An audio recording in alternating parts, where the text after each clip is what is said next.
Welcome to AZPM News Daily, a wrap-up of all the day's news from Arizona Public Media. I'm Steve Jess, and on this edition of our podcast, a preview of Tucson's Juneteenth festival. With over 14 events during the summer, Starks is making sure that Juneteenth is remembered as a holiday for everyone. What we can learn from the way dogs age. It doesn't matter if breeds are big or small, behavioral changes are the same. And an art exhibit explores the history of African-American lumberjacks. If you look at this image, it states the Arizona lumber mill hiring Negroes since 1891. That's ahead on this Juneteenth, Friday, June 19th, 2026. Topping our news today, the 56th annual Tucson Juneteenth Festival extends beyond the national holiday that was Friday, being celebrated at Keno Sports Complex tomorrow night. Thatcher Warwick-Hess has more on that. Larry Starks, president of the Tucson Juneteenth Festival, is gearing up for the end of June in a time he calls Juneteenth season. With over 14 events during the summer, Starks is making sure that Juneteenth is remembered as a holiday for everyone. Sarah Hanna with the Keno Sports Complex was excited to continue that legacy as volunteers set up tents at the facility. And so for us to be able to bring all of that here together and have Larry choose us and the June 19th committee for Tucson again and again, we're super excited. Located on the north field at the Keno Sports Complex, the free event will have a car show, food, vendors, and events for kids on Saturday, June 20th from 6 to 10 p.m. I'm Thatcher Warwick-Hess, AZPM News. Both Pima Animal Care Center locations are pausing intakes until at least July 2nd due to a viral disease outbreak. Emergency cases are exempt. PAC is battling a distemper outbreak and a respiratory infection boom across Pima County. Distemper has a 50% death rate for adult dogs and 80% for puppies. As of Thursday afternoon, 8 dogs had tested positive for distemper at the shelter, and 1 had died. PAC is asking anyone who adopted from them in the last 3 weeks to keep an eye out for common symptoms such as discharge from the eyes and nose, fever, nausea, vomiting, reduced appetite, coughing, and lethargy. Dogs may hold some of the answers to questions about how humans age. Tony Perkins reports. University of Arizona veterinary researcher Evan McLean watches how dogs approach tasks as they get older. He says it doesn't matter if breeds are big or small, behavioral changes are the same. And we thought that smaller dogs that live much longer would hit their senior years from a cognitive perspective, maybe when they were 10 or 11 or so. But we've seen time and time again that doesn't seem to be the case. McLean says elderly dogs sometimes don't recognize people or seem confused or lost in what normally would be familiar territory. The information he's collecting could create a better understanding of dementia in humans.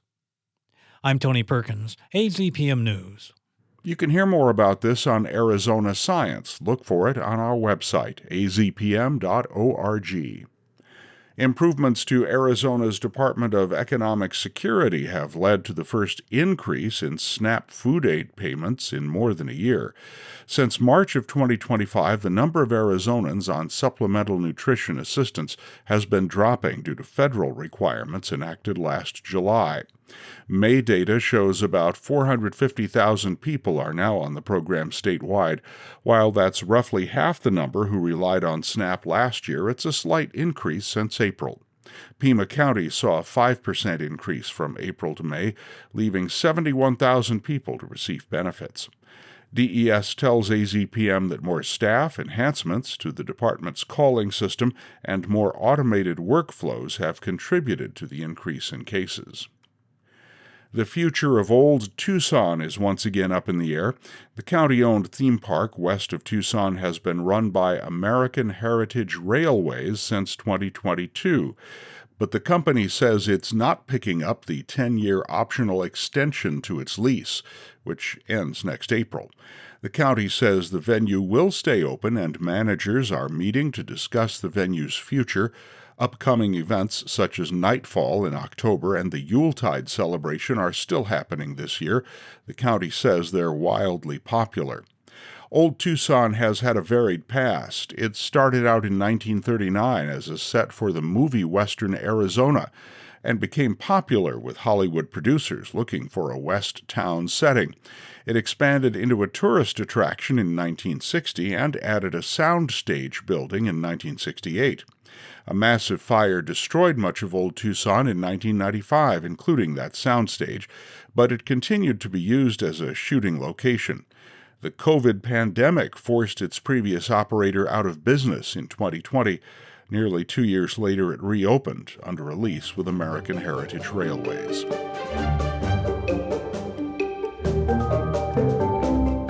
The image of a stereotypical lumberjack is a big bushy beard, a flannel shirt, an axe, and almost universally white. But an art exhibit at Northern Arizona University explores the legacy of black workers in the region's lumber industry who helped cement the enduring Western icon. From KNAU, Ryan Heinches got a look at the exhibit. Chip Thomas stands in front of a black and white photo taking up an entire wall in the Riles building on North Campus.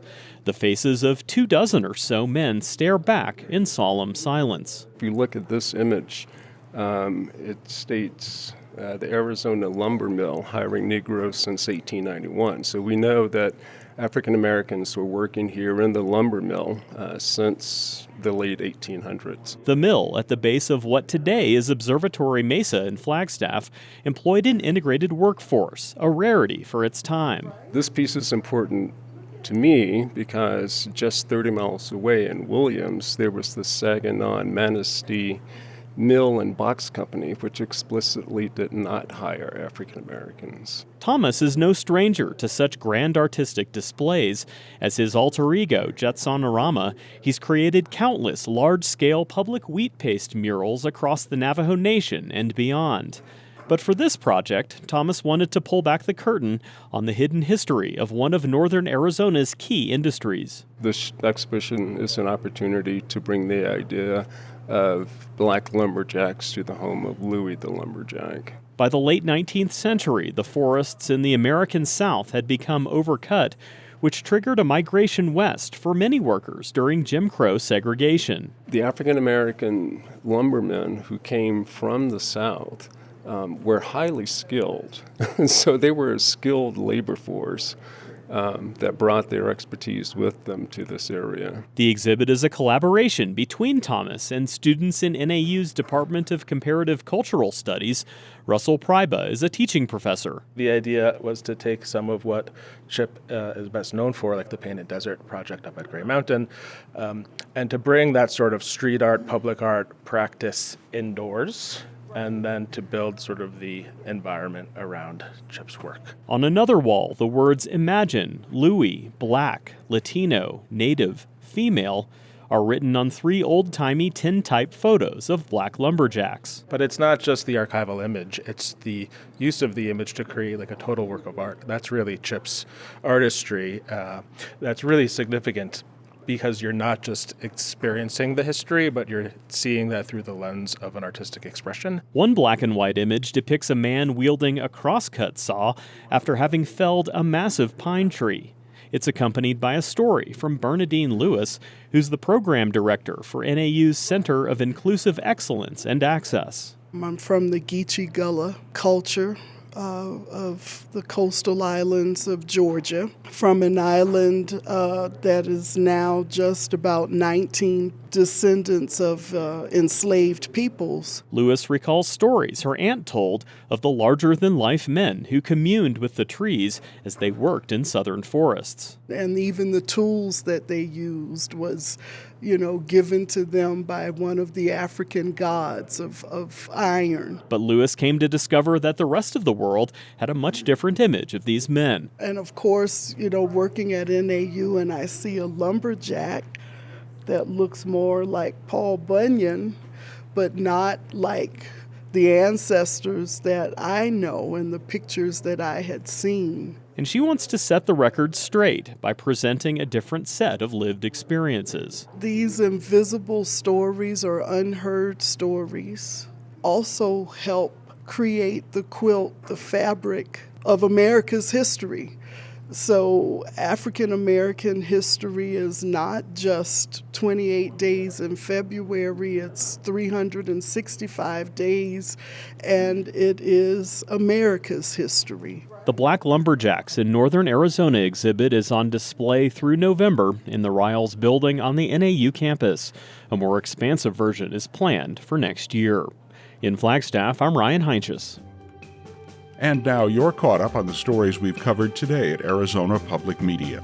Thanks for listening. Subscribe to AZPM News Daily wherever you get your podcasts. I'm Steve Jess. Join us back here after the weekend.